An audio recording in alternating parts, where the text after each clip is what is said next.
les États-Unis ont-ils hacké 13 milliards de dollars en Bitcoin à la Chine? On revient rapidement sur l'histoire de cette accusation. Tout commence en 2020 avec un pool de minage chinois, le pool Lubian, qui a subi un hack et un vol de plus de 127 000 bitcoins. C'est l'un des plus gros hacks de l'histoire du bitcoin et à l'époque cela valait plusieurs milliards de dollars, ce qui est encore plus le cas aujourd'hui. Les fonds volés avaient été laissés au repos et il y a très peu de temps ils ont bougé avec notamment des transferts vers des wallets qui appartiendraient au gouvernement américain. Il n'en a pas fallu plus pour que les Chinois accusent le gouvernement des États-Unis d'être à l'origine du hack et d'avoir volé ces bitcoins. Selon la Chine, il s'agit de hackers de niveau étatique ayant des moyens technologiques similaires à la NSA. Ce serait donc bien un hack orchestré directement par Washington. De son côté, le département of Justice américain nie totalement et explique qu'il s'agit tout simplement d'une confiscation judiciaire sur une autre affaire,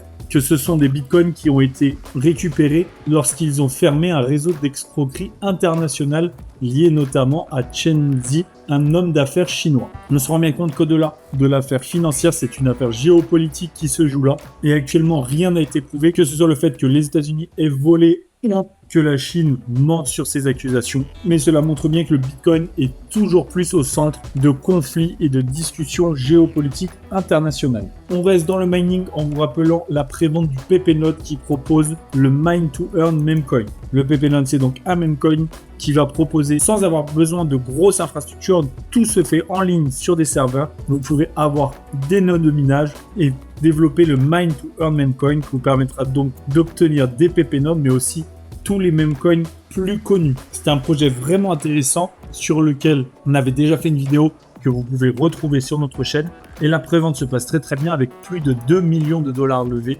Le prix, comme d'habitude, lors de ce type de prévente, augmente de semaine en semaine jusqu'au listing. Et cela fait des projets très intéressants qui devraient voir leur prix monter en flèche lors de ce fameux listing, étant donné le projet derrière et le fait qu'il ne s'agit pas que d'un shitcoin, mais d'un token qui apporte aussi une utilité dans le monde cryptographique. Merci à toutes et à tous d'avoir suivi cette vidéo. Abonnez-vous pour n'en manquer aucune et à très vite pour la prochaine.